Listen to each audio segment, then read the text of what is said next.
শাহজালাল বিজ্ঞান ও প্রযুক্তি বিশ্ববিদ্যালয়ে ছাত্র ও হল সংসদ নির্বাচনে সম্মিলিত সাস্টিয়ান ঐক্য নামে ২১ সদস্যের প্যানেল ঘোষণা করেছে জাতীয়তাবাদী ছাত্রদল। এতে মুস্তাকিম বিল্লাহকে ভিপি আর মারুফ বিল্লাহকে জিএস পদে মনোনয়ন দেওয়া হয়েছে। বিশ্ববিদ্যালয়ের গোল চত্বরে সোমবার দুপুরে সংবাদ সম্মেলনে প্যানেলের আনুষ্ঠানিক ঘোষণা দেন ছাত্রদলের কেন্দ্রীয় সাধারণ সম্পাদক নাসির উদ্দিন নাসির। ন্যাশনাল ইলেকশনের শিডিউলের মাঝখানে ছাত্র সংসদ নির্বাচন বড়ই বেমানান, কিন্তু আমরা মনে করি জুলাই গণঅভ্যুত্থানের স্পিডই হচ্ছে একটি ইনক্লুসিভ নির্বাচন, যেই নির্বাচন গত ১৭ বছর ধরে আওয়ামী লীগ ফ্যাসিস্ট সরকার করতে পারেনি।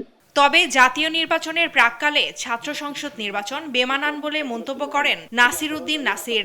ভিগো ওয়্যার গার্ড প্রয়োজন মতো বাঁকানো যায়, অধিক চাপেও ভাঙে না। ভিগো।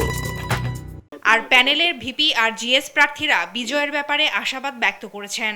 আমাদের সামনে সাস্টিয়ান শিক্ষার্থীদের যে যৌক্তিক আন্দোলন এবং ন্যায়সঙ্গত আন্দোলন, সেই সকল আন্দোলনই আমাদের যে শিক্ষার্থীরা, আমাদের এই প্যানেলের যে প্রার্থীরা আছে, সবাই হচ্ছে সক্রিয়ভাবে অবস্থান করবে আর কি। আমরা ৫ তারিখ পরবর্তী সময়ে ক্যাম্পাসে অনেক কাজ করেছি শিক্ষার্থীদের প্রয়োজনে। এখন শিক্ষার্থীরা আমাদের কাজকে মূল্যায়ন করবে ইনশাআল্লাহ, কোনো প্যানেলকে নয়, বরং শিক্ষার্থীরা আমাদের কাজকে মূল্যায়ন করবে। বিশ্ববিদ্যালয় ছাত্রদলের সভাপতি, সাধারণ সম্পাদক সহ নেতৃবৃন্দ সাধারণ শিক্ষার্থীদেরকে তাদের প্যানেলে ভোট দেওয়ার আহ্বান জানান। এরই মধ্যে ইসলামী ছাত্র শিবির ২১ সদস্য বিশিষ্ট একটি প্যানেল ঘোষণা করেছে। পাশাপাশি স্বতন্ত্র প্যানেল সহ মোট ১০৬ জন প্রার্থী শাকসু নির্বাচনে মনোনয়ন সংগ্রহ করেছেন। শাকসু নির্বাচনের ভোট গ্রহণ হবে আগামী ২০ জানুয়ারি। ফারজানা আফরোজ টুম্পা, নিউজ ডেস্ক, দেশ টিভি।